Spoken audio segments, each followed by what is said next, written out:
Welcome to Saturday. Oh, I got to turn myself off there. There we go. There we go. All right. Welcome to All the Things. I am Monique Dusan. And I'm Krista Bontrager, also known as a Theology Mom. And this is the show where we talk about all the things related to God, the Bible, and real life. I'm just trying to make sure you knew. Okay. Make sure I knew. I was trying to make sure you were going to make it. Hey, well, there was that. There was that, but I did. Won't he do it, y'all? Yes. You guys helping us out on the show tonight is the one and only Miss Alicia Moss. That's right. And also helping us on the show this night and every night is the one and only Bob Bontrager. All right. Loving the hat, repping Burnside Lake there up in the boundary waters of Minnesota. And we are live, so we want to invite you to add your voice to the conversation. This is the show where we actually read the comments during the live stream. It always bothers me when people don't actually read the comments. Really? Yeah. Oh. It's like, what's the benefit of watching this live if no one acknowledged my existence? So hi, Nikki. And Emily, Minnesota, sitting out by the fire. Okay. Oh, what part of Minnesota? We just such happy memories. Where were we at? We were in Edina and St. Paul, but now see if Emily lives up on a lake, if she got one of those lakeside cabins or sitting out there up at the boundary waters. Ooh, I can picture that. That's so nice. Sounds like something out of like one of those. What was that? The name of that book? And it had that little boy, and he wore that hat with the little tail on it. Davy Crockett, is that it? That's Kentucky. That's a little farther south. Oh, whatever. It sound country. Sounds country. We at the boundary waters. I don't know. Dork. I don't know. I'm a city girl. You are a city girl. I don't deal with boundary waters. Yes. Jermaine is checking in from Georgia. Yes, out in Atlanta. Glad to have everybody here. We're gonna be in Georgia soon. Are we? Well, yeah, in Pine Mountain. Oh, yeah, July. Uh-huh. Yeah. Yes. All right. So this is also the part of the show where we encourage audience participation. So make sure that you share the show, like the show, send the show to your enemy. Maybe this is just petty. So I do have like another personality called Petty Mo. That's what we call her. And she's just petty. But if you ever want to just like get under your enemy's skin, send them, maybe y'all differ on theologies. Send them our podcast. Petty Mo. The opinions of Mo don't necessarily reflect those of the rest of us. All right. Well, it's only you and me. What you mean the rest of us? But please do support the show. Yes, share the show with a friend. This show is brought to you by. Okay. We got to do things in order. The show is brought to you by the Center for Biblical Unity, the Theology Mom Podcast, and Family 210 Clothing. And speaking of Family 210 Clothing, you actually created a new shirt this week. I did. It's my very first Theology Mom design. Yes. It says, I don't co-parent with the government. As Monique likes to say, the government. Keep going. Keep going. Y'all. Keep going. Okay. So you can go check that out at family210.com. A portion of every purchase goes to help our family or help the ministry. So go check it out. Yes. Now I'm excited. Now that we've got through all the house cleaning, I'm excited because my podcast partner from Off Code is going to actually be joining us tonight. Kevin Briggins.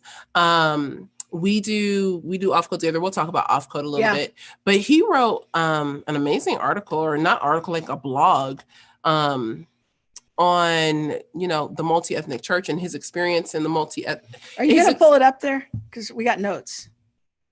You know what? All right, there we go. Now I know what I'm doing. His experience in having a church that was struggling with some of the dynamics of being or wanting to be multi-ethnic, and not just wanting to be multi-ethnic, but I think being multi-ethnic from culture's position or stand. And he'll be able to tell us all about that. Well, I think what's going to be helpful about this conversation is that I think many churches have been struggling, particularly in recent years, of, how do we have a conversation about race? Mm-hmm. And how do we do it in a way that is helpful, not divisive? And, there's some helpful insights I think Kevin can give us on these issues, because he was an elder at a multi-ethnic church and really going through the thick of some difficult days, and giving us walking us through some wisdom of the things that they struggled with, lessons learned. I think it's a good case study for describing what I think a lot of churches have been going through. And also we want to touch on, maybe his thoughts on George Yancey's new book, because he just finished leading a book group through that. And I think that may even have some connection to the wider conversation. So I would say with the amount of letters and calls that we take regarding how can I better lead a church that is, multi-ethnic, or how do we pursue a multi-ethnic congregation and things like that. I think a lot of pastors are just trying to wade their way through this cultural conversation. And I think Kevin's piece was really good in looking at, we need to stay biblical. Yeah. And what does that mean? So with that, let's get Kevin on here and welcome him to the show. Hey, Kevin. Hey, thanks for having me. I think you're muted. No, I just turned down the sound. Oh, sorry. Hold on. Never mind. It's us. Hold on. Oh, doing this 2-location thing is really hard. Sorry, give us 1 second, Okay, that's muted. We should be okay there. Sorry, technical difficulties. Wonder if there's something in the background that's playing. Here it is. Here's the culprit. Okay. Now, let me see. Sorry, guys. Kevin's like frozen. Okay. All right. There we go. Now we're cooking. Sorry about that. Yes. Okay. All right. I just.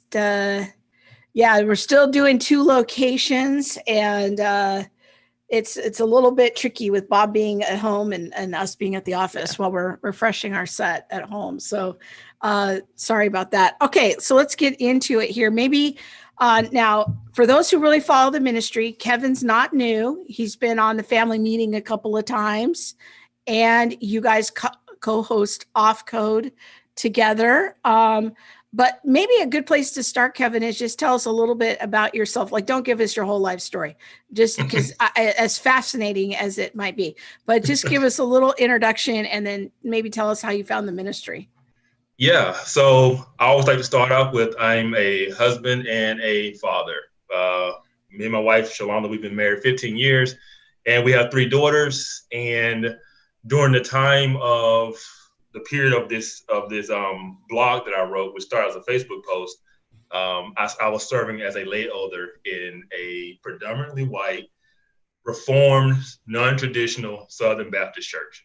And so that was kind of the context I was in. And I found the ministry because of the things we were going through. And I saw Mo on the Elisa Childers podcast, and boom, there it was. I went straight to Facebook. I found her and I found the ministry, and then we've just been connected ever since.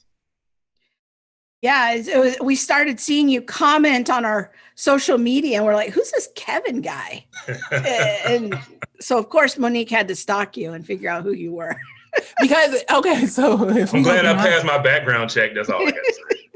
Well, we had a conversation with you. We had a conversation with Shalonda. We've been out to dinner. We really appreciate both of you. Because I think you add a different dynamic to the conversation, and especially now with Off Code and things like that, what we're able to dive into is different. Yeah. Well, maybe we should since we've mentioned Off Code several times, that might be new for people. Why don't you guys talk a little bit about the podcast and your vision for it? Well, Kevin is the guest, so I'm gonna put him on the spot, and I'll follow up. And we also have a clip of Off Code, so we can show people exactly what we do. Well, but are we gonna play that later?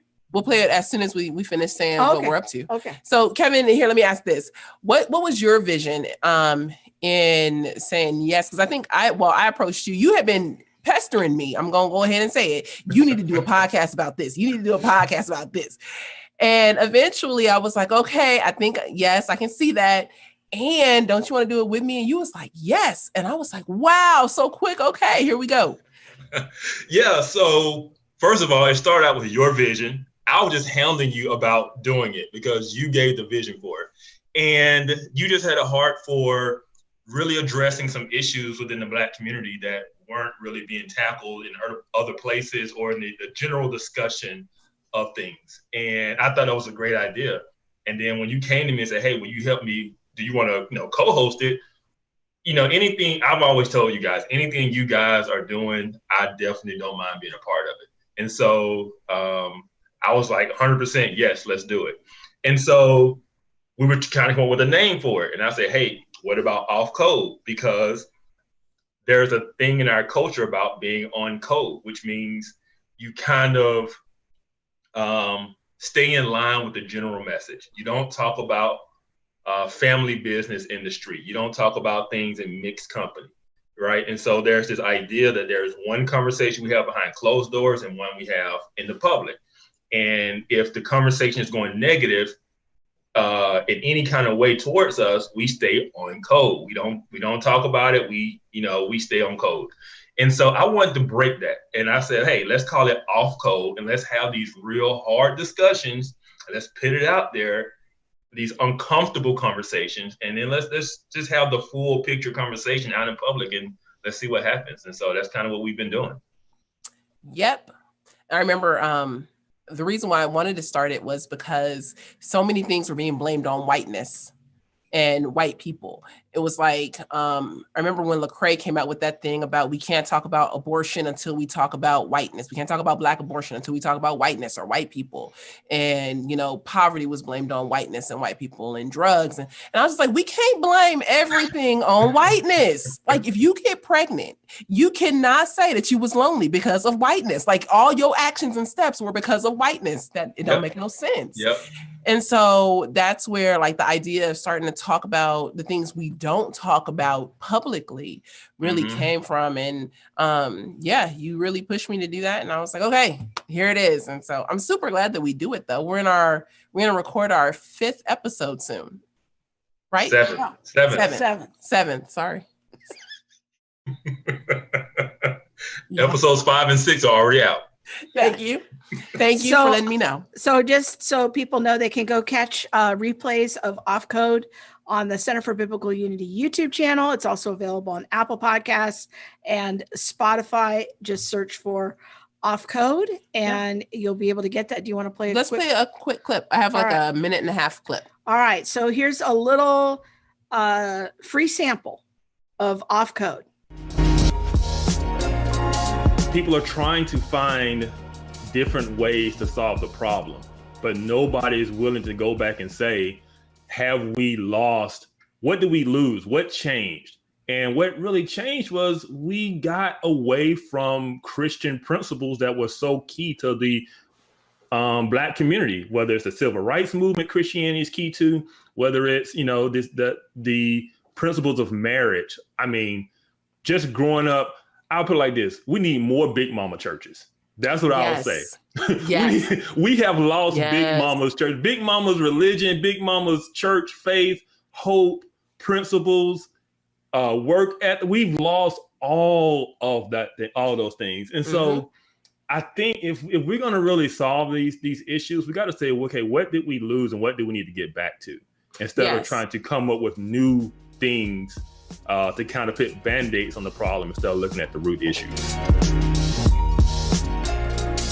There it is. Now, for those of us who are, and what I love about the show, I'm going to tell you what I love about it as kind of an outsider, because it's a very educational show. you guys weave into the conversation a lot about Black culture, and that I think that people like me is like, oh, that's new. Like this term, Big Mama's Church. Now y'all are going to have to explain what that is, because even when we filmed it, I was like, I have no idea what we're talking about here. We got a lot of questions about it on social media. So these are the kind of things that Offcode does, is it's letting us listen in on this culture, going kind of a cross-cultural conversation. So what is Big Mama's Church? I actually had somebody walk up to me when I was at a conference, and they were like, can you explain Big Mama to me? Big Mama's like, were you going to say it? Yeah, I was going to say, like, in the Black community, it was very, like a matriarch. And so Big Mama was always grandmama, and she was the matriarch of the family. And she was in church, and you went to church, and everybody went to church because Big Mama went to church. And in those churches were very, very deeply gospel-centered, gospel-preaching churches, right? And there was a certain principle and ethic you were expected to live by. And, we joke around about it now about, don't be showing your knees. If, that skirt better not be above your knees. No, just things like that. Being promiscuous was not a thing that was celebrated, or, it was something that was really frowned upon. You carried yourself in a certain way. You took responsibility. You was hardworking. But most importantly, there was a big emphasis on hope and faith in Christ. And that drove everything. Throughout the civil rights movement, throughout slavery, the church was really key to the perseverance of the Black community. It was this hope of this eternal hope, not a temporal liberation of things. There was this eternal hope found in Christ that got people through. And we shunned that for kind of this political expedient type of movement and method of liberation on the here and now. And we really forgot about the bigger picture. And in doing so, I just feel like we need to get back to what's really important. And so Big Mama churches are just hard, traditional, gospel-centered, gospel music singing, I will beat your behind if you cut up in church, type churches. It was the church we grew up in, right? And so a lot of those churches just aren't the same today, right? And so I was like, we need to get back to that hope and that foundation and principles that got them through those times. And we need to remember that and gravitate back to that. So that's yes, I can't believe you talked about having a skirt down below your knees. I remember going to a church in college, and because if your skirt's too short, you got to tell them what they do. Oh, they can give you a skirt. They got I went to one of those like a blanket to put over your knees. Cloth. Yeah, to put over your legs. Yeah, you can't show your legs out, and you can't show your shoulders and your arms. The devil is a lie. We will not. So do they have like alternative clothes if you don't show up the right way? Well, I was going to say the church I went to when I was in college, I visited, and yes, they had another, like a little closet. Yeah. And I said, oh, yeah, yes. But yes, don't be coming not in the Lord's house, that unholy mess. We will not do it.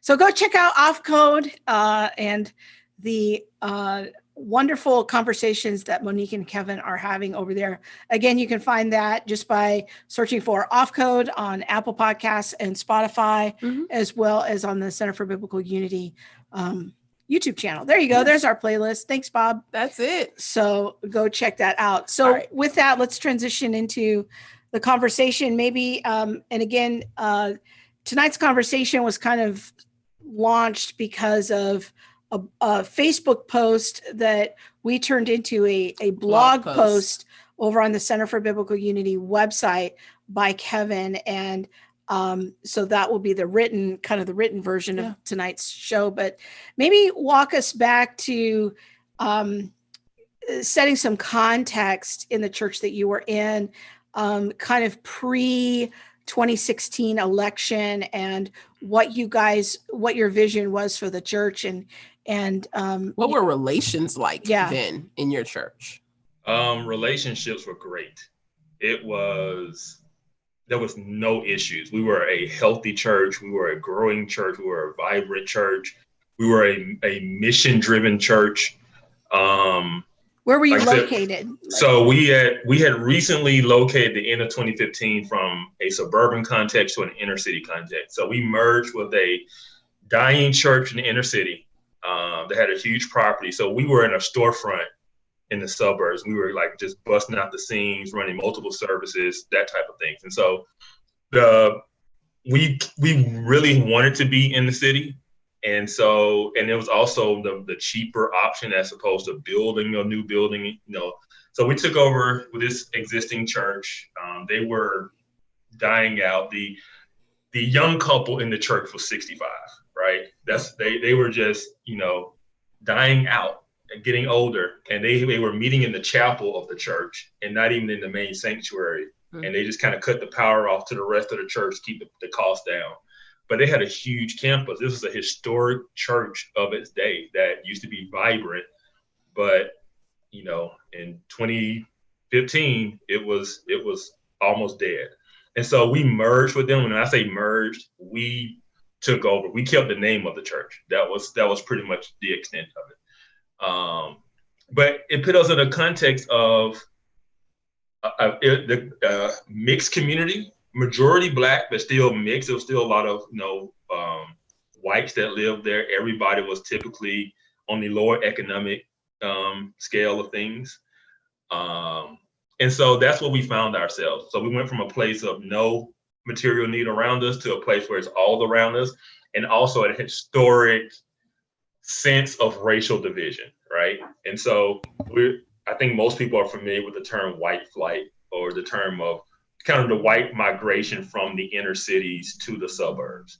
And so what happened to a lot of these churches is, people used to live in the community and then go to the church in the community. Well, as the demographics of the community changed, the church never reached out to the new demographic, which was predominantly Black then. And so as we're coming in as a predominantly still white congregation, in a neighborhood that is mostly lower economic and Black, there was some, cultural and racial and economic hurdles, to overcome in trying to share the gospel and reach the community for Christ. So was the leadership's goal then to, even though the church was predominantly white, I assume they didn't live in that neighborhood, but there was some level of intentionality that they wanted to have to reach that neighborhood with the gospel. Okay. Yes. So we wanted to really be a part of the neighborhood. And so we had members of the church move into the neighborhood. Mm-hmm. We had some of the pastors move into the neighborhood. We just wanted to build relations. So we really had a kind of a community development type of mindset of moving into the community, becoming neighbors, and just really being a part of the community and not being the church that drove in for Sunday services and then drove back out. We didn't want to do that. And we felt if we were ever going to reach the people in the community, we needed to be present. And so that was a big emphasis. Now, my question was, or Chris's question, one of the two, was around the 2015, 2016 time. Yeah. And what was the relationship like before that time? And you said it was good. When did you guys actually move into the neighborhood? Like, how long had things been okay? So we merged in, I think it was September of 2015. Okay. And I would say within the next year, you had multiple families, selling their homes and relocating into the community. But like I say, all of that was great. The relationships in the church was great. There was no strife. Everybody was on the same page. Mm-hmm.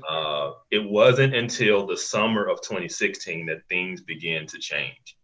And that was primarily driven by two high-profile shootings of Alton Sterling in Louisiana and Philando Castile. And those two shootings, and then followed by the Colin Kaepernick kneeling, right? And so all these things kind of blew up all at one time. And so not to mention the election that happened in the fall, but it all started with the shootings that summer. So what shifts then did you start noticing among the people in your church as those events were unfolding in 2020? Yeah. In 2016. Or 2016, sorry. Yeah, at first it was very, mild. It was a lot of Black people during that time was really struggling with these shootings that were caught on video. The perception of things was this is just bad and happening everywhere. This is an epidemic. And there was this real fear. And I used the example of my sister calling me one day, crying and just telling me to be careful, right? There was this genuine fear of Black men being shot, And so I got to tell people, it doesn't matter if the fear is,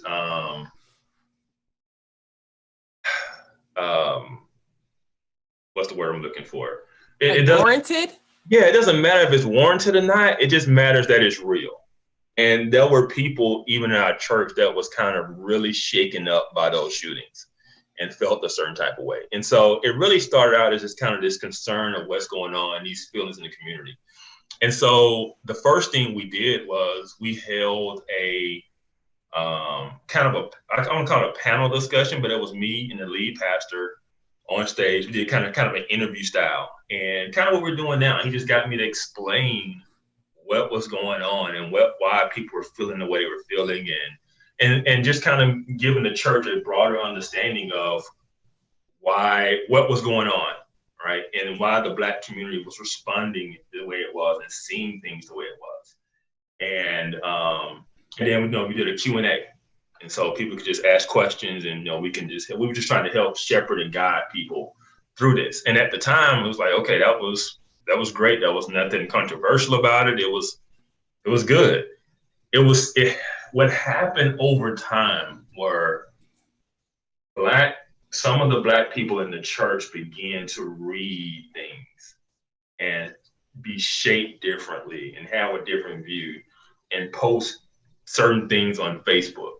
And Facebook is really where it got ugly, because as they posted certain things that was very, I would call it inflammatory, and other people in the church responded to it, it just spiraled. It just got really bad. What would be an example of what they were reading? Help us understand that. And, we want to make it clear. It's not about like targeting how the Black people in the congregation were responding. It's I'm sure there was inflammatory remarks made on both sides. On social media just has that way of bringing out the worst in us. Yeah, it does. But if I'm going to frame like what really was taking the church down, it was one side posting and one side responding predominantly. And the things I would say they began to read more than the most influential person in this whole thing is James Baldwin. Wow. And yeah. And so James Baldwin became very influential with someone in our church, and that kind of led them down the rabbit hole of other things. Now, for those who don't know who James Baldwin is, or that's a new name, maybe you guys could kind of summarize some of his ideas or his impact. Go ahead. Yeah, so James Baldwin was a Black writer and activist within the civil rights movement, 50s, 60s. He was very bold in his statements and his proclamations. He was very bitter and very angry also. And he was also gay and an atheist. So he's a Black gay atheist who was just really angry about the oppression, discrimination. I mean, you got to think he's writing in the 50s. This is, civil rights movement. This is schools being desegregated. This is Emmett Till being killed. This is a lot of things going on, hot button issues. Then the civil rights movement, then Dr. King's assassination, Malcolm X's assassination. So that was a lot of things that was going and shaping his views at the time, along with his self-image of himself, who he was. I am a man. Like, that was just a lot that went into his writings, and he became very influential with a particular person in our church, and Baldwin's ideas started to be perpetuated and put out there. And like I said, that just led to other things as well. And so I'll put it like this. There was I'm not going to say the person who tweeted it, who wrote the initial tweet, but it was shared on Facebook by someone in our church. And it said, the evangelical church has only existed for the purpose of white supremacy, right? So imagine somebody in your church sharing that. And that just kicked up a hornet's nest. I mean, you just basically told somebody their whole faith is nothing but white supremacy and to oppress others, right? And it was those kinds of things that was just really like just setting things off. And it was really, really ugly. I mean, it was bad. I mean, people were going back and forth. I mean, there weren't name calling, but it was just really heated. And it wasn't Christ-like. I mean, if there were unbelievers watching this, I pray there was nobody that wasn't a Christian seeing these things that was going on, because it was people really going at each other. Go ahead. Let me ask you this. Do you think that it was the cultural moment of like Philando Castile that created these emotions in people? Yes. Because I really like what you said. I appreciate that you said, the fear may not have been warranted. It might not have been factually, warranted, but because it appears real, because the feelings are with it. And the it being that Black men were just being gunned down in the streets. Yes. Yeah. Do you think that was like the catalyst, or what really revved up the emotions? Or do you think that there were people who were just living undercover, kind of, this is what I think anyway, but I'm just going along to get along because we don't talk about this in mixed company? Mixed company being Black and white, not male and female. Yeah, no, I think that those ideas and feelings did not exist prior to those shootings. Mm-hmm. It was something completely out the blue and something completely new. And I say that because those people have expressed those same things. Yeah. That it was those shootings that really sent them down a path of kind of depression and anger. And they did not like the response that their white brothers and sisters were giving to these things. Because, yeah. Well, and were you going to say something? I'm sorry. No, I was just going to go on to the next thing. In looking at the response to, the shootings, and by this time, I'm sure like books had started to be written. Baldwin was already out there. I'm sure W.B. Du Bois was, out there, and people are putting him up. Even Langston Hughes to a degree, and some of his writings and thoughts. What was your elder team's response to what was starting to really rev up in your church? Yeah. So first, like I said, we did the first panel discussion when these things first started. And that went really well. We eventually did a second one.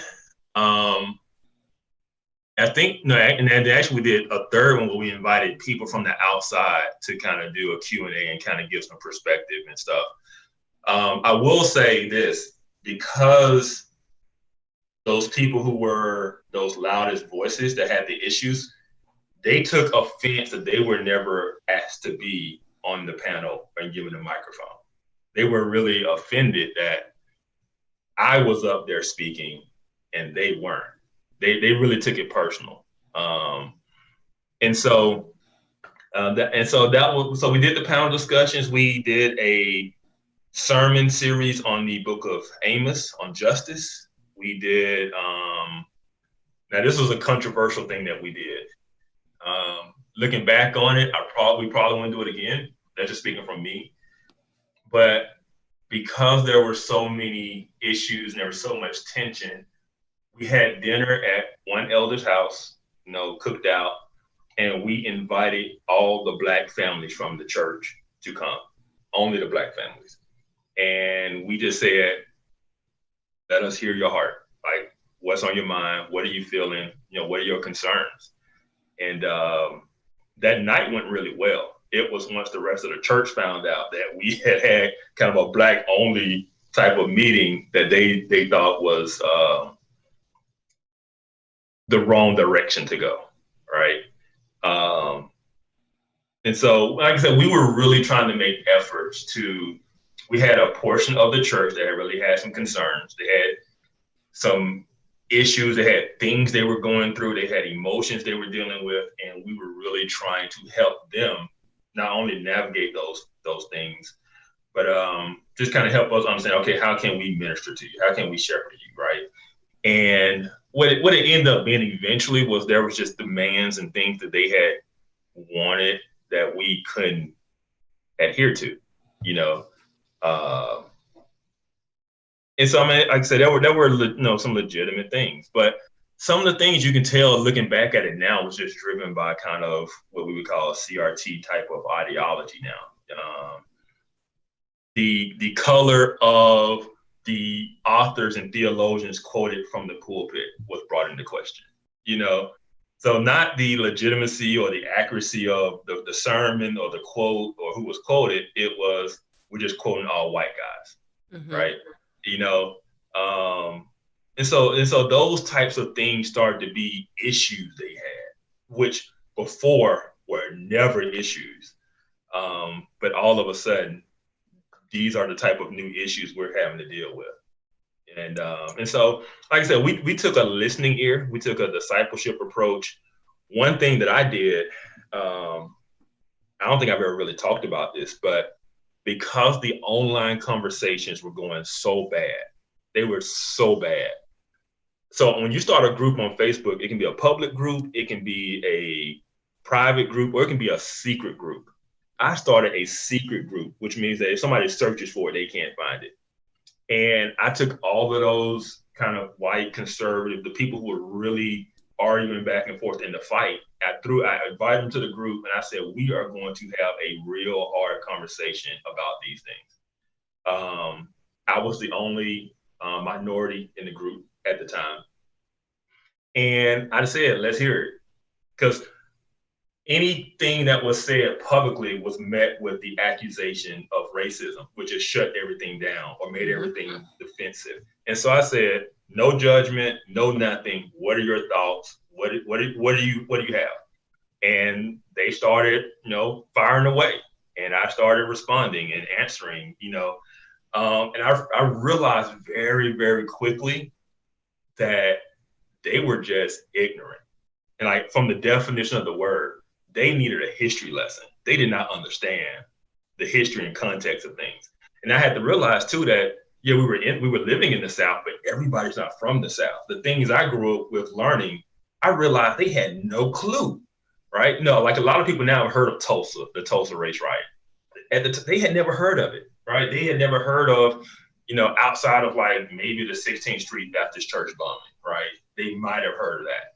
But just the general history of things that had happened in the South and the Jim Crow era and stuff, like they had never heard of redlining. They just had never heard of these things. And so that group just really turned into a history lesson at that point, and eventually I invited our sister, Lisa Robinson Spencer, because I didn't want to just be the only, minority voice, but I wanted to bring people in I felt could handle the discussion without being sensitive and without being combative and can just really be patient and understand and have the conversation. And so Lisa is great at that. And so I invited her in. She said, absolutely. And she started, answering questions and having conversations. And it was really going well. And so that was one thing that we did that I thought was, I would call a success to a degree, was just kind of help them understand the history and why the Black community was seeing things the way they were seeing them. Why is this guy that's shot in one state viewed as an attack on the Black community? What is it about Donald Trump's words that made them say, nah, this is racism. This is Jim Crow again. This is, as Joe Biden said, they're going to put you back in chains. Like, people were really afraid of these things. It's like, why are they afraid of these things? Well, you got to understand the rhetoric of the past. You got to understand what law and order used to mean, right? And so just giving people an understanding of those things was helpful. And so that's one thing we did. We did a book club. So the people who were mostly engaged on both sides, we invited them to sit down and have be a part of a book club. We went over George Yancey's first book, Beyond Racial Gridlock. And we said, let's have a book club. We invited them in. And the people, the Black people in the church that had the biggest issues refused to be a part of it. And so we didn't not have the book club. We just invited others who said, yeah, they would be a part of it. And it was really productive. And out of that book club, we produced a white paper on justice and race that was collaborative from people from both sides. So this kind of, not the most extreme people, because they refused to be a part of it, but we brought other people in, and then we had a kind of a Q&A with the church where we presented the white paper and we talked about things and kind of put it out there. And so those were kind of some of the steps we took to try to bring the church through these things. As I said in the blog, we really took a discipleship approach to get both sides to understand where the other was coming from. It wasn't to say, hey, you're right, you're wrong. It was simply to say, you need to understand where they're coming from. You don't have to agree, but people were demonizing one another. They weren't seeing each other as human, as brothers and sisters in Christ. And it was both sides seeing the other as a threat. And we just really wanted to bring understanding, because when you have a church, you're in a diverse church, you're going to have a diverse set of opinions, right? Everybody isn't going to be very conservative. Everybody isn't going to be, kind of social justice minded. But you need to understand where the other person is coming from, and just willing to fellowship and be in community with one another despite not agreeing on some of those things. But what we found was that at the time was not possible. Before you get into all that, okay. I want to echo a couple things that you said there. The first thing is about the history. I mean, I just want to say thank you for making a space where where white people in particular could ask questions. Mm-hmm. Like, just thank you for doing that, because if I had a space like that, that would have been very helpful, because I was one of those people that before I met Monique, I never heard of the Tulsa Massacre. I didn't know anything about the bombing of the church in Birmingham. I didn't even know about that until we went to visit there last year. I'd never heard of it. And there were so many parts of history that I didn't know about. And also one of the things that we've learned together in conversation, while Monique was extremely fluent in African, all things Black. Black history, there was a lot of gaps in her knowledge of things that I knew a lot about in our history. Mm-hmm. And so there's been definitely some teaching of each other. Yeah, I was going to say about history, I think many Black people are taught one side of Black history. People like Thomas Sowell and Walter Williams are Black history, but we aren't taught that. Yep. And I mean, how amazing, how prolific, how, smart are these people who are Carol Swain, a part of Black history that we aren't told about. So I knew every injustice basically that had ever happened to Black people. I knew, looking at like the Harlem Renaissance period, and all of these different musicians and artists that came out of that and things like that, writers. I can quote you volumes from Langston Hughes, one of my most favorite authors. And yet I could not tell you one person who had a different vein of thought who was Black. Mm-hmm. And so I think that the history is very needed. I also think that it's important for, everyone to understand all of America's history. America has some really cool history, in her past. And it's okay to acknowledge that. And she has some crap. Like, this was some crap. This is some mess. And we need to be able to acknowledge that as well. That's the biblical approach. We see Israel as a prize and we see her as a prostitute. Mm-hmm. That is, if we're going to be Christian about it and we're going to uphold a historic Christian narrative, well, we have to be able to look at the reality, all of it, not just the parts that, make me feel good and tingly on the inside. This is the way I like to frame it. World War II, right? Probably one of the greatest achievements in human history. Like, that was very decisive in the swing of human history. And America itself was on the right side of it. People died for the sake of the freedom of others, right? We fought a war against real evil and won it. Well, that's true. And that is to be celebrated and praised. But at the same time, that's the 1940s. What happened when Black soldiers came home? Like, how would it, like, so it's two sides to America. It's like this greatness that is really, truly there. Yeah. But then there's this other side, is like, you're failing to live up to your values, right? And I think that kind of situation really frames the complexity of what America is, or America used to be in its history and its founding, right? It's very complex. It's not simply the 1619 Project, or it's not simply all red, white, and blue patriotism. Yes. Right? It is a mix of both of those. Well, I'm gonna say both because 1619 Project is, kind of historically inaccurate. But that sense of wrong being done and injustice being done, alongside the fact of America is like a modern day marvel.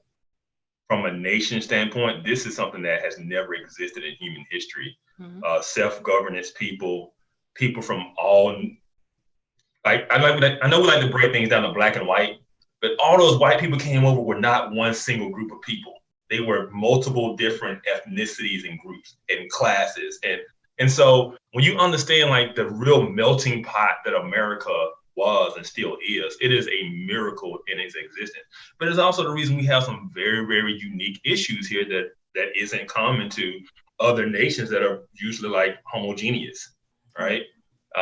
And so I think we have to acknowledge both sides of that history to understand the complexity of it, instead of gravitating to one side of it. Yeah, I think that's really important, especially when we're talking about history, because so much emphasis is always put on history. Well, if you knew the history, then you would be, outraged too. And a lot of people can make it seem like America is so unique in her racism. Like, it's our original sin. There's no other country on the planet that is as racist as America, that has the issues that America has had. And in reality, the dynamics that you're talking about within our nation of being this, like coming home from World War II, there's this red, white, and blue. Some soldiers are really celebrated and things like that. But then you have another group of soldiers coming home from the same war who weren't celebrated, who didn't get the honorable mentions and, the celebrations and, all of that hoopla and things like that. And is that not the condition actually of us as individuals, the greatness that we can possess and be, and yet the horrible, sinful mess that we can also be? And that is part of every condition in every country on the planet. And so I don't know, there's something about like the way that you're talking that it reminds me that yes, we do have unique issues here in America, and yet our issues are not so unique that it separates us from the grander scheme of history and the grander scheme of humanity. 100%. And I'll just say, if anybody hasn't traveled the world, they might think that, hey, America is unique in its issues of racism or ethnic or tribal. It is definitely not. It exists every corner of the world. So I mean, I've had friends who were missionaries in Turkey, and they would say black, white has nothing on the hatred between Turks and Kurds, right? It is a real deal. And so we just need to understand this is a human condition, not an American condition. And we need to, just kind of acknowledge that and not think like America is some unique place when it comes to differences or oppression between groups. The other thing that you mentioned a few minutes ago was reading George Yancey's first book. And I would love to have you talk a little bit about Yancey's model, because he might not be familiar to everybody. But I think your perspective could be helpful. Plus, you just finished leading a group through his second book, his George Yancey's most recent book, and also on race issues. And Kevin is one of our book group discussion leaders at Center for Biblical Unity. So maybe just talk to us about Yancey's model and what that is, and then maybe any thoughts you have about, was that model effective in your own church situation as you look back on that now? Yeah. So Yancey, his model is what he calls collaborative conversations. And what he wants to do is take people on, in his latest book, he only focused on two groups, and that's what he views as the colorblind group, which kind of, we would say, white evangelicals typically fall into. And then he had the anti-racism crowd. And so those are kind of the two competing ideologies on the topic of race. And his idea is to come together, everybody gets a seat at the table, everybody gets a voice, and we, active listening. I will say this, he has some really good kind of recommendations for just general conflict resolution, right? If I was doing marriage counseling, there's things in his book that I would recommend, like active listening, being slow to speak before you, making sure the other person is heard. But from my position, and because like I said, we really tried his model the first time. And this is where I think Yancey kind of misses a certain point, and it's really important. He frames a lot of things in terms of interest. You give up some of your interest and you compromise, and they give up some of their interest and they compromise, right? And we compromise to this deal where everybody feels validated and heard, and then we can really come up with solutions to these issues of race. Where his model doesn't work and where his model kind of misses the mark is he frames everything in a framework of interest. You have a certain interest, you need to give up your interest, you need to be able to compromise on your interest. Well, what if it's not my own interest that's driving my position and where I see things? What if it's my values and my principles? How do I compromise my values? Right? And I think by not acknowledging a lot of people are coming from a position of values, like take the colorblind model. Now, I don't agree with the way he defines colorblind. I define colorblind, and I believe most people define colorblind as the practice of not showing partiality for or against anyone on the basis of race, right? Colorblind, treat everybody the same, not on the basis of skin color. To me, that is a biblical principle. I'm not going to compromise on a biblical principle for the sake of some type of outcome of racial harmony, right? And I think that's where he kind of misses the mark in his evaluation of things, and why I believe his model doesn't work in a church, because a church is built on principles and biblical principles and values. We can't simply compromise those for the sake of some unity outcome, right? Especially when you're dealing with some things on the other side that might be anti-biblical, right? And so that's where I think he doesn't really address things, where his model really doesn't work within the church, because in the church, you have to stand on your convictions a lot of times. And that doesn't, telling me to compromise my values, you can tell me to compromise my interest if it's just kind of self-interest, right? But I can't compromise my values. I can't compromise my principles. And so that's where I believe his model, where it's well intended, and Yancey's a really, really good guy, I think it's not going to be effective or reach the goal that he wants, because he's framing everything on interest. And most people, I don't think, are coming from their self-interest. They're coming from their values and their principles. And so that would be my kind of broad kind of stroke claim or review of his approach. Monique, do you want to weigh in on that? Because I know you did a deep dive into Yancey's book. You wrote something for Christianity Today. There's a short piece. We published the longer version also on our blog. So yeah, I agree. I do think that when it comes down to bringing everybody to the table, everybody can come to the table, but at the end of the day, how are we going to know who's right? How are we going? And there is an objective truth that will allow you to know what is right and what is wrong. We have the good, true, and beautiful in scripture. And so when we look at the scripture, how are we allowing scripture to adjudicate what is right and what is wrong? If I'm just sitting down at the table, it's cool, we can eat. I'm not trying to wish you any harm. I don't want you to starve. But at the end of the day, if I got to make a choice between your interests and the word of God, I'm going to have to lean over in this camp. And at the end of the day, I am probably going to look like the divisive one. Yep. And so that's kind of where it rubbed for me. I wouldn't even say the divisive one. I said you're going to come off from his approach from being the arrogant one of feeling like you have the truth or the right way.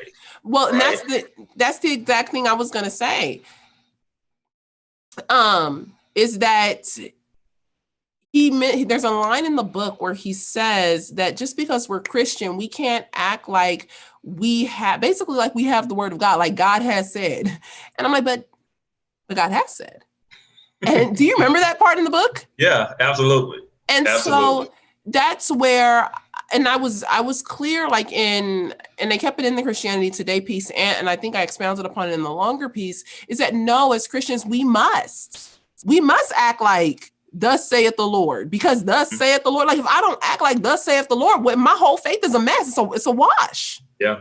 I can do what I want because really, maybe he said it, maybe he didn't. Yeah. And his whole premise is built on compromise. And I understand that from a conflict resolution standpoint. Yes. But when we're talking about values of biblical principles, compromise is not the word I would advise. Right? Sometimes you have to stand on truth regardless of what the outcome may be. Right? Yeah. No, I agree. I think that's enough on the answer, because that'll take us down a whole different track. But let me ask you, let's go back to your church story. What was the ultimate outcome? I mean, as you said earlier, you took a discipleship approach, you and your elder team, you did some things, you were trying to help people get on the same page, use some pretty creative tactics, I think. What was the fruit of that, and what was the outcome? The loud Black crowd eventually left. They left first because they could not continue on under the white supremacy, right? The oppression of white supremacy. And because they viewed everything as simply, if we didn't go along with their recommendations or their thoughts, or we didn't, put them on the panel discussion and hand them the mic, then it was simply trying to maintain the status quo, right? It was simply whites trying to maintain their power, not willing to give it up, right? And then you put it in Christian language, right? They would say that was repentance, right? Or justice, to hand over that power to them, right? And once they realized that wasn't going to happen, then they no longer could worship under the oppression of white supremacy, even though for years they had been part of the fellowship of the church with no issue, close friendships, y'all, totally thrown under the bus because of this new lens that was now adopted. And then after that, the French, the loudest conservative voices in the church eventually left as well, because they didn't feel like we took a strong enough stand against this threat to liberalism, right? And this is the thing, we acknowledge to the conservative crowd, we understand the implications of where they could end up. But as pastors and as shepherds, we're praying, we're trying to keep them from going down this road, right? We know where this road goes. They have no idea where they're headed. We do. And we're trying to stop them from going down this road. If we totally shun any concern they have, anything they bring up, they're just going to bolt. And they eventually left anyway. And we have to, just be okay with that. But the goal was to really stop them from going down the road. We understood the road of liberalism and liberal theology and liberation theology. Things that they were coming across for the first time were things that were not new to us. And we understood the language. Now, we didn't know about CRT at the time, but we understood liberal and progressivism. We understood liberal theology and progressive theology. We understood the things that they were saying and reading could send them down the wrong road. And here we are in 2022, and I can tell you they've gone full blown down that wrong road, right? And it's really sad. But so even though we told those people on the French conservative side, look, we get it, we understand.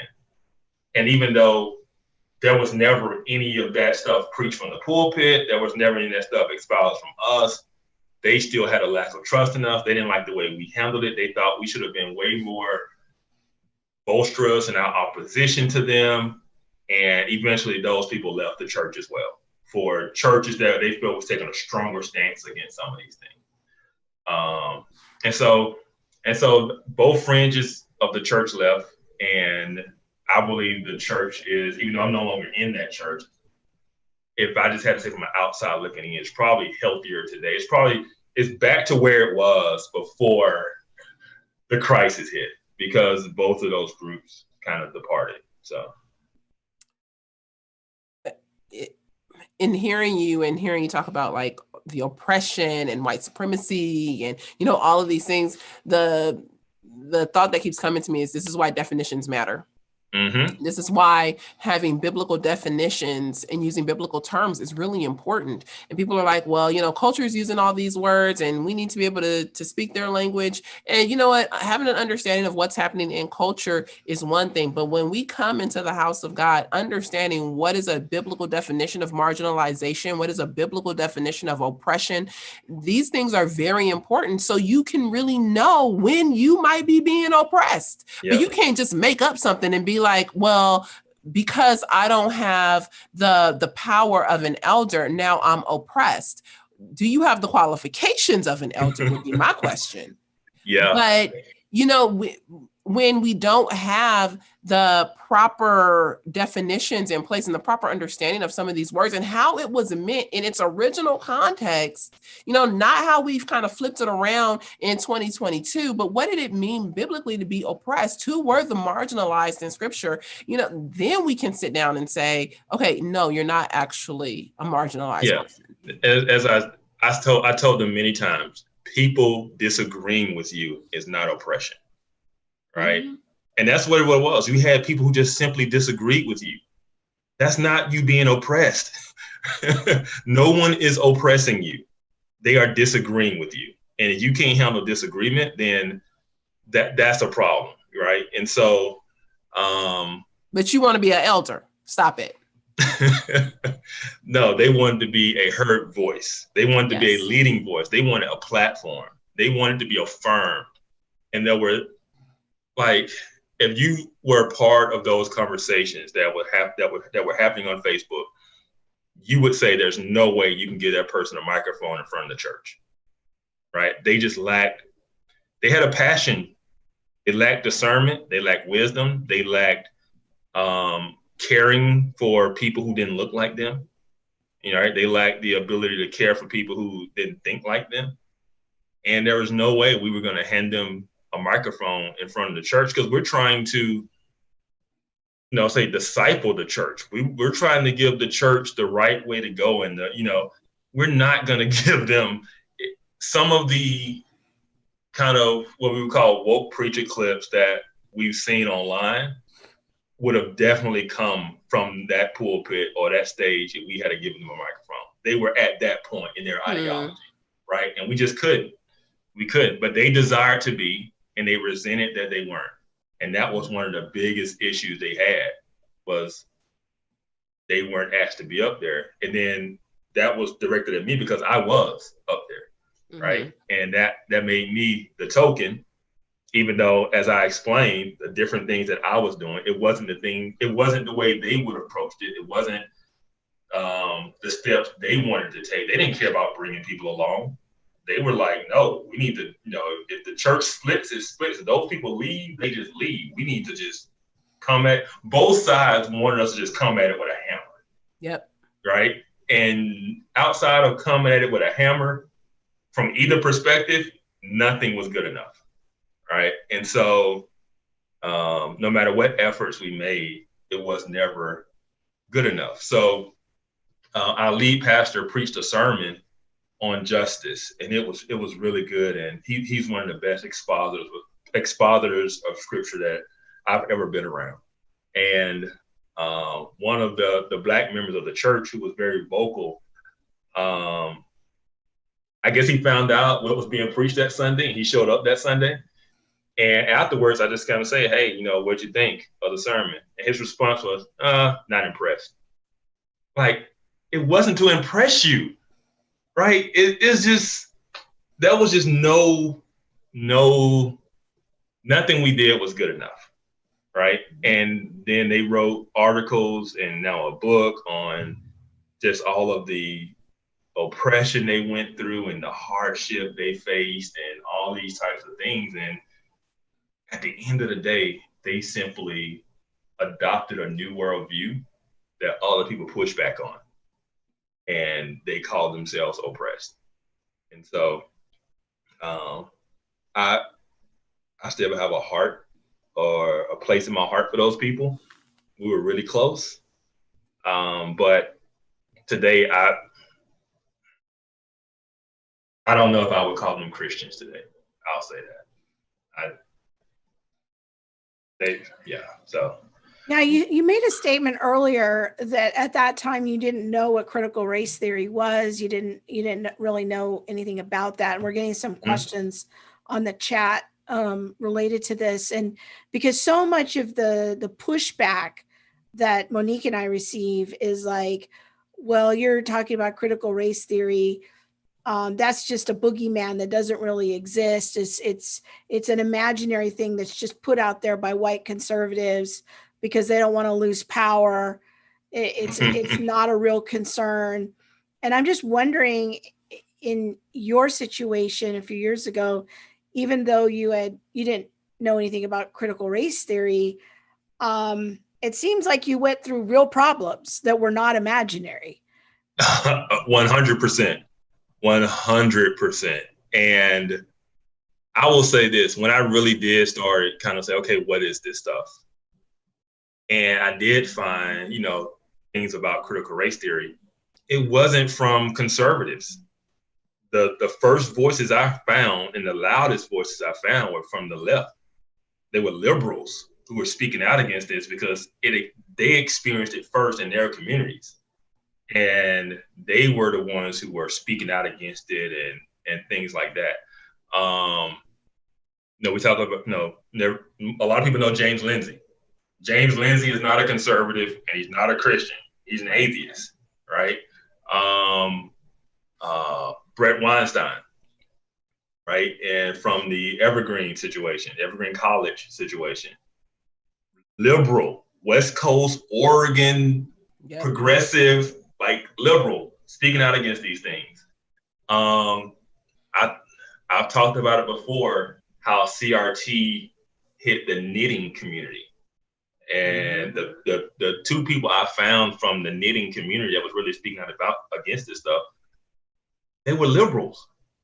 And so this idea that conservatives make, put like this, in 2019, when the Resolution 9 from that Southern Baptist Convention, the resolution on critical race theory, which said that critical race theory can be used as an analytical tool, in 2019, it passed the Southern Baptist Convention. They voted to approve that. That lets you know they had no idea what it was. Like, the Southern Baptist Convention did not really know what critical race theory was. And so if this thing was some right-wing concoction boogeyman, they did a poor job of explaining, or, you know, of the community itself even knowing what it was, because nobody even heard of it when the resolution came up.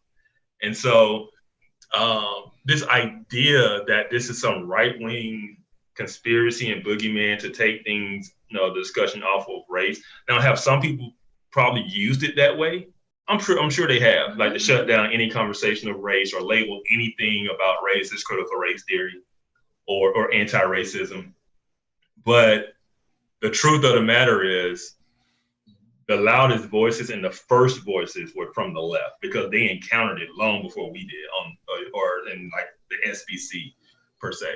Even Chris Rufo, who's kind of like the leading voice from a secular conservative point of view. I listened to him speak. He said when he's a conservative now, but when he first came across it and he started writing about it, speaking out against it, he was not a conservative. He was in Seattle. He was a classical liberal, typical Seattle, you know, and he just came across this stuff and started reporting on it. Yeah, so yeah, he's on the right now, but he wasn't on the right when he started reporting on this stuff. And so that's what doesn't get mentioned when people throw these things out there, especially throwing his name out there. That so this guy was some right-wing Christian from Seattle. Like, no, he wasn't. And so, like I said, the loudest voices and the most prominent voices are from the left, not the right. Outside of Vadi Bakum at the time, there really wasn't anybody I knew from the right that was really speaking out against these things. And so, yeah, I would just shoot that down as just more of a talking point from certain news sources rather than the actual truth of it. And I wrote about it in my Facebook group, that I have a friend that I met, and she is in California. She's not a Christian. She's a classical California liberal, Democratic voter. And we were at a work event, and she just kind of started going this mini rant about how she's been a Democrat her whole life, but now she feels like she's forced to vote Republican. And she said, my views have not changed. Right. And so, and then when I wrote my blog, I said it to her. She's not a Christian. I said, just let me know if something in this resonates with you. And she wrote back a long response. I had hit the nail on the head for her. That's exactly what was pushing her away from her Democratic left, I guess you could say, culture or voting habits, or, you know, she felt like she was being pushed out. And it was all about critical race theory. And she's a classical liberal. She's on the left. She's a Democratic voter. And in the secular side, you see it now with Bill Maher, who's like the ultimate liberal, Democrat liberal. And now he's speaking out against it. And so trying to frame it as some right-wing boogeyman would not be accurate to all the voices that are speaking out against these things. Yeah, that's a good answer, because that is such common rhetoric. Even I see hints of that, like on the Gospel Coalition at times, of like, this is just all imaginary, and it's just nothing to see here, folks. Yeah, it's just white people's attempt to keep power and that sort of thing. Yeah. All right, we're going to wrap up. You got another question? Yes. All right. What do you think? Okay, so I think that there have been a ton of Black people who have Black Christians, I'll say, who have fallen prey to critical race theory. Not all, no, a ton, but not all. Or to a degree, I would probably even say more than critical race theory, a lot of Black liberation theology. Yeah. What do you think the appeal to that is? I think critical race theory gives some credibility to how a lot of Black people have always felt, right? And this idea that, all white people are racist, you know, racist or racism, racist intent or racism is behind everything. It's the motive for everything that is done. And so once you have a academic kind of, you know, theory put behind it, it's just kind of affirming to what you've always heard from a rhetoric standpoint. And so I think that's part of it. I think the other part of it is it paints us, it makes us not just the victims, but the innocent ones. It gives us a sense of innocence, right? And so anything that has happened in our community, any issue in our community, can simply be placed on something from the outside that has occurred or happened to us, and it continues to happen to us, right? So there's no internal responsibility. We are simply the innocent ones. That's why liberation theology is so appealing. It gives a sense of innocence, and it gives a sense of being on the right side, you know? And I think that's what critical race theory kind of continues to perpetuate, this idea that we are on the right side. We are the victims. We are the oppressed. God is with the oppressed. And so, therefore, you know, racism doesn't go away. It simply mutates. It simply changes in form. And so my coworker who had an attitude with me, or my boss who doesn't like me, who didn't give me promotion, is because of racism. It's systemic. That's systemic racism because I didn't get promoted, right? And so it can just be, it's the catch-all answer for anything in my life that happens to me that I don't like. And that's appealing because it gives an out. It wasn't that I wasn't the best at the job. It wasn't that I have a bad attitude. It wasn't that I haven't built the right relationships. It was simply racism, you know, and systemic. And we need more Black people in hiring decisions so that Black people can be promoted, you know. Which I wish there was a way, like I'm thinking so hard. How do you help people to see that attitude, that heart posture never really propels you to the place where you desire to be? Because you're technically always under somebody else's thumb. Yeah. You know what I mean? Yeah, you say that, but right now, man, that position is very, very prominent and powerful in our society today. That position is hot. Like, it's hot. It is hot. It is hot. Yeah, because the overwhelming kind of the feel of the culture is nobody wants to be racist. And so it's almost like you got to have a reason not to promote the Black person, right? Yes. And so, yeah, having that position now is very, very popular. And so it's rewarded. Some of the people in our church who have gone on to be very prominent voices and get very, very large and nice platforms, right? With that view, why would you change it? You're being rewarded for it. That's so true, because Brian just put something in the comments on YouTube, and I want to address it. Said Brian Texan on YouTube said, Black person is never at fault for bad choices and decisions. And I think that's a lot of what we're seeing in our media, like you're saying, like, you know, if we want to look at, you know, shootings and things that are happening in the inner city and, you know, all of that kind of stuff. No, I don't hear a lot of people talking about, you know, personal choices and decisions and how are we holding people accountable and things like that. And yet your voice or my voice is not going to receive the platform. No. You know, it's like, while there is one ideology, and it comes down to ideology because we share the same skin color.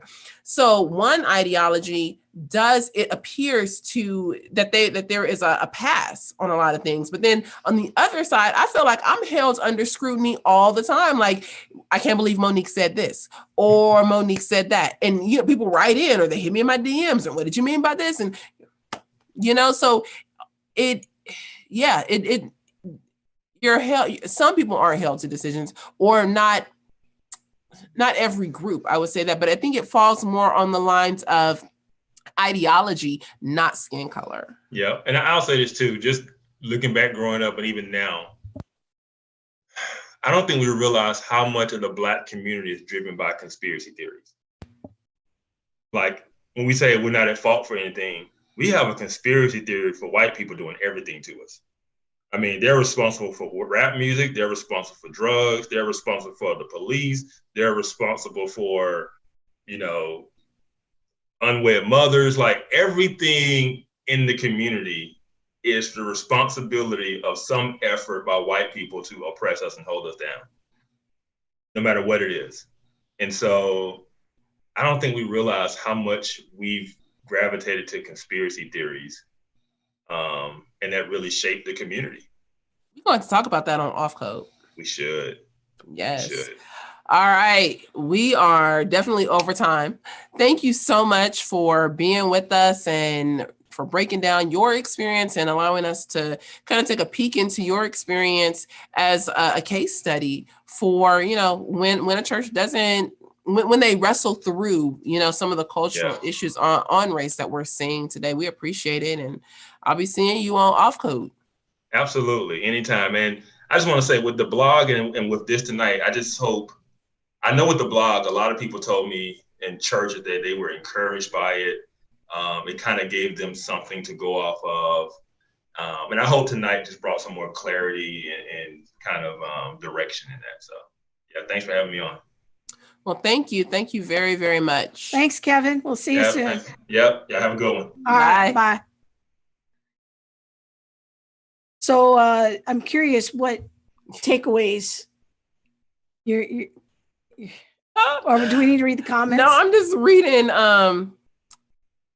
Candy's comment on YouTube. On YouTube. She said, LOL, so true. Sometimes I'm like, white people did that to us too. Like, telling you everything.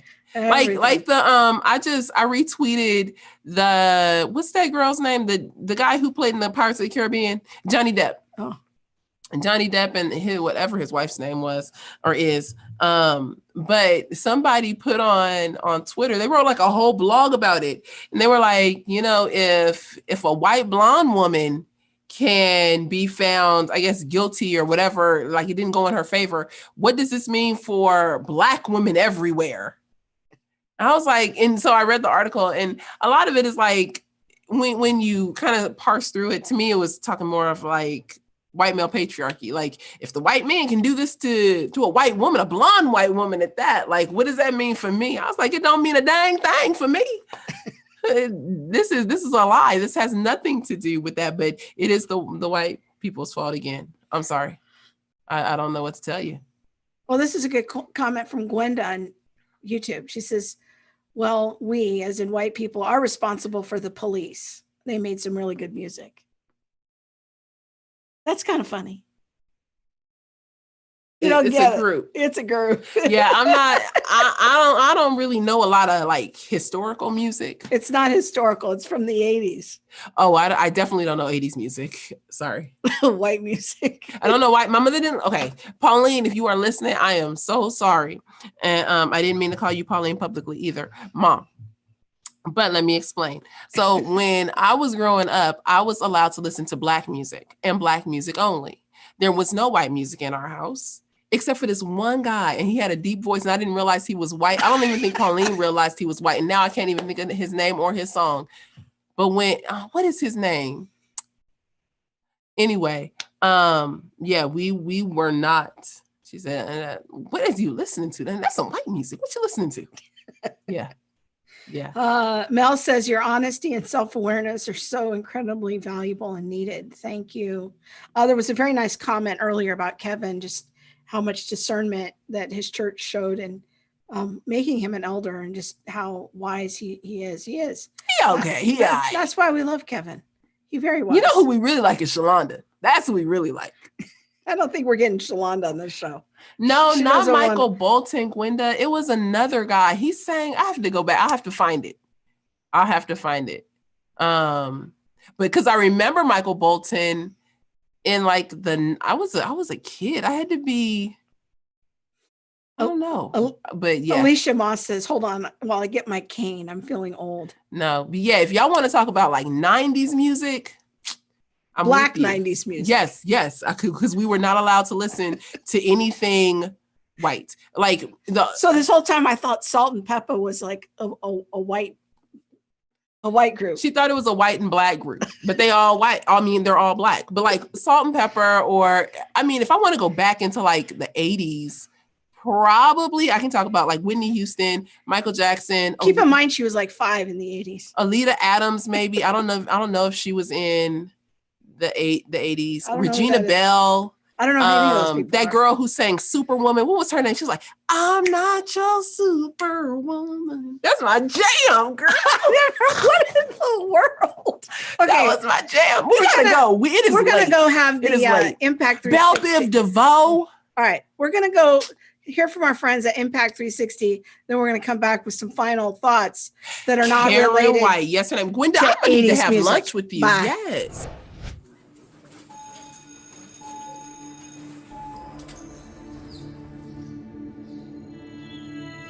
Everywhere I looked, everything I read, all the things the world told me about who I was, what I should like, it was all there.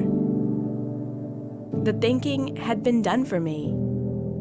But what if you can't shake the feeling that you are destined to be something else? Someone else. Someone other than just popular. Or unpopular. The smart one. The jock. The Christian. The sinner. In the world today, how does anybody know who? Or what to be? Or what to even know?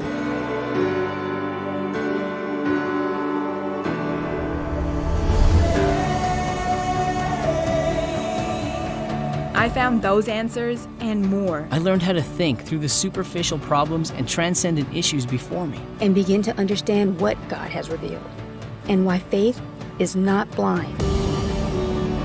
What I believe in my heart from my experiences. To know and respond to endless challenges of my faith with love and with confidence. So that I may listen and engage. Because I know what I believe is true.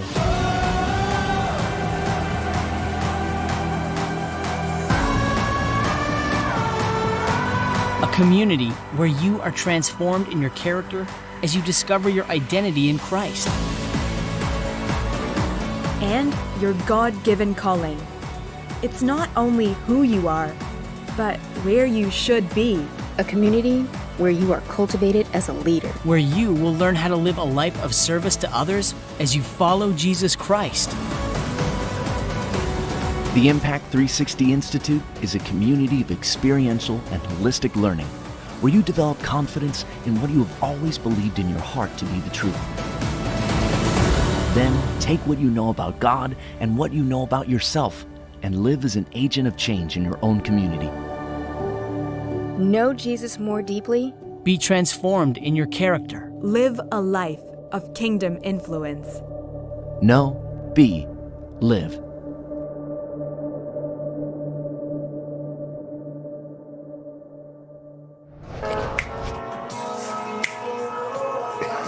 We're back. Thanks to Kevin. She says it's Bobby Caldwell. So she had to YouTube it. Now turn that off. We're going to get a copyright strike. All right. Yes. That was Bobby Caldwell. Now, my mama would play some Bobby Caldwell, but I don't think she knew he was. I bet she don't know that he white. Because I remember when somebody told me, you know he white. I said, the devil is a lie. What you talking about, Bobby Caldwell? Yes. Bobby.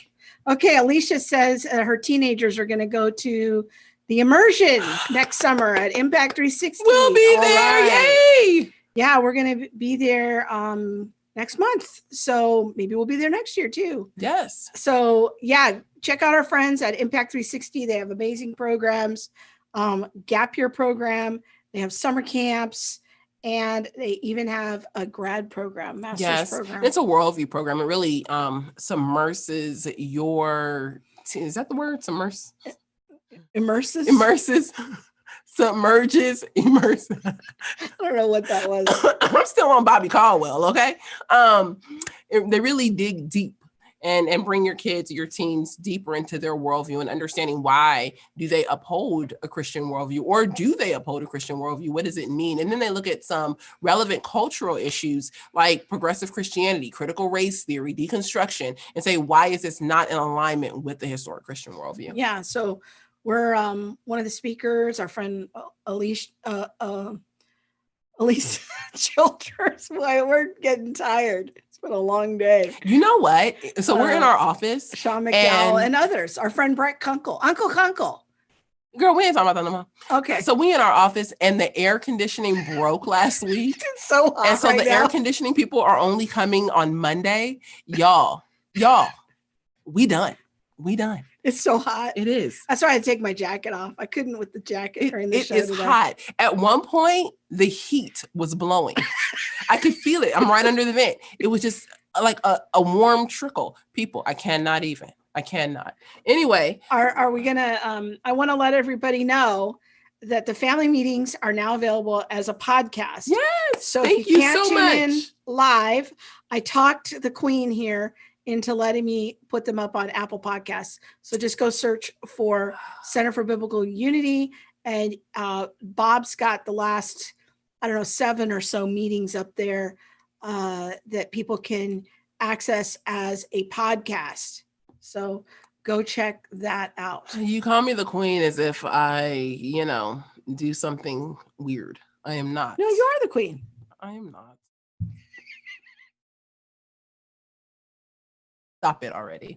Anyway, you guys, we are so grateful for you. Thank you for hanging out with us and just sharing and doing, the life and the show with us. We're appreciative. We're grateful for you. Yeah. Check out Theology Mom at theologymom.com. See what's going on her page. If you haven't listened to her interview with Carl Payne, Dr. Carl Payne, check that out. It's on deliverance. Yeah. And it's a very well done conversation. It's not like a Uber, NAR circus. Yeah, it's not a circus. No one's talking about gold dust and things like that. And if that's your thing, then but we're not talking about that.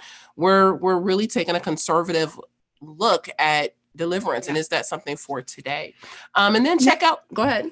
I was going to say next week, we're going to be at the Women in Apologetics Conference. So we're going to be actually doing a live show for the first time.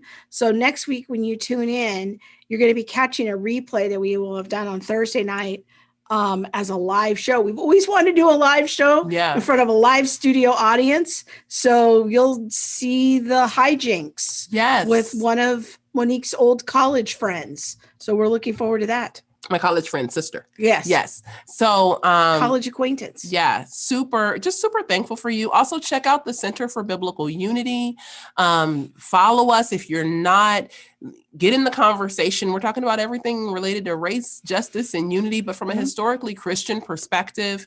And it's interesting because the things that unite us are really the things that we're focusing on. And what does it look like to have a historically Christian position, not just around race, not just around justice, but also around things like the LGBTQ plus conversation, the things on SEL or, any of the critical social theories, progressive Christianity, deconstruction. Yep. So we are definitely wanting to take a unified approach, being unified in our theology. So do that, and we will see you. Well, we'll have our live show, but it will play on next Saturday. Yeah, so we'll see you live again, God willing, in 2 weeks. Good night, and God bless. Good night.